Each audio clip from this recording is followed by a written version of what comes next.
Hello, hello, hello! It's Jenny from Inky Paws Art here. Today we're going to do scrapbook layout and I want to use a metallic finished paper. I find these quite challenging because they tend to be quite busy and in your face. So what I'm going to do, I'm going to use smaller amounts of this rather than the whole sheet outright. So I'm going to cut it into, start by cutting that into a square. I'm going to use a black background and I've pulled out pink paper which I think complements the rose gold metallic finish really nicely. So, here we go. I've decided to cut a frame, basically so that I'm not using the whole sheet. Well, the bit that's going to be covered, why not gut it out? You know, I get more out of the paper by gutting from the centre. So I'm going to stick the frame down in my usual very, very straight manner. As you can see, it's perfectly cut. And I'm just going to add that pink over the top. So I've just got these layers, and as you can see where the centerpiece that I cut out would have gone. I'm going to also use the metallic paper as a photo mat, just so that it peeks around the edges. Nothing particularly in your face or busy, it just helps to bring it, it adds some cohesion to the finished layout. The other thing I'm going to do is mat again the photo and the metallic piece of paper to a teal sheet scrap that I've got kicking around. It will allow me to bring some other colours in later on, but also it adds a bit of pop to the photo because I've got a lot of black in there and it's very, very heavy on black. Adding that teal in there will help to break things up, and it stops it being so flat, so monotone. Yeah, monotone's probably the word I want. Now, this particular part will be a great starting point where you could just begin and run from there. But I'm going to start adding embellishments. I'm going to add lots of little bits around the area, and I'm going to keep everything to the top right hand corner of the page because I think that's where it's going to look quite good, and it allows me a lot of white space to play with. If I wanted to do more or to journal more, I could go up in a diagonal line, you know, I could do any number of things. I've added a pennant from a cork paper that I've just cut.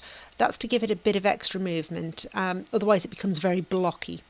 And I've got this little tag, this cat tag, which I think is Creative Expressions. I've had this for at least 10 years and it's probably a lot older than that to begin with. I'm going to glue that into place, and it was so satisfying to actually put this on a layout.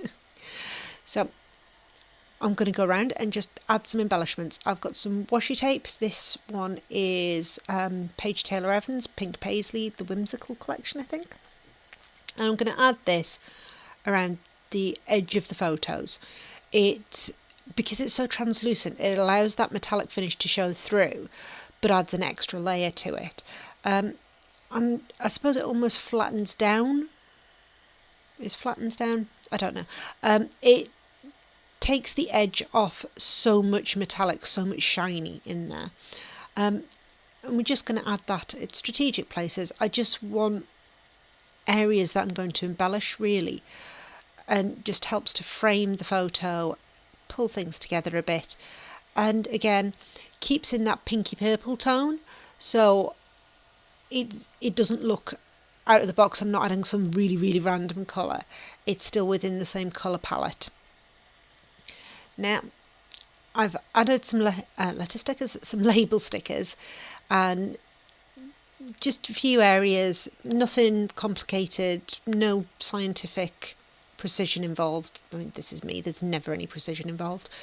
But I have used some of the stickers I've got from Prima, and they are part of the same collection as that metallic paper, which pulls things together. And finally, I'm going to add some letter stickers. So for my title, I'd nicknamed these two cats Hope-asaurus and Dexter-Rex. So I've got Hope and Dexter. I'll just pull out a few fonts that I think might work. Really, I'm looking at colours rather than the actual physical font here. I want to add Hope and Dexter, and then Saurus and Rex, and I'm going to split the fonts, was my idea, rather than having it all in one font and all in one colour. So eventually I finally settled on this of wood grainy effect. I think this one's by Chamel, one of Chamel's collections. So I'm going to add Hope and Dexter, and I'm going to go across the photo with this. I'm not going to leave it separate because I do have a lot of dead space in this photo at the top and the bottom, but I didn't want to cut it right down and have this elongated photo. So I'm going to use that space for embellishment.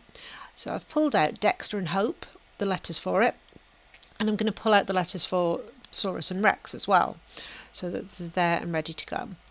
And you can see that pulls in with some of the little star embellishments that I put on and that teal matting at the back. I did try out a smaller letter sticker, just blends in, it just fades in, so I decided against that. So we've got a Hope-asaurus and a Dexter-Rex, and when I come to do the Dexter, which you'll see in 2 moments, it didn't quite fit, so I had to move some of the stickers around a bit. There's nothing wrong with peeling things back up. You know, a lot of these adhesives allow you a level of repositioning, and if you're worried about it, once you have settled, you can always stick it down again.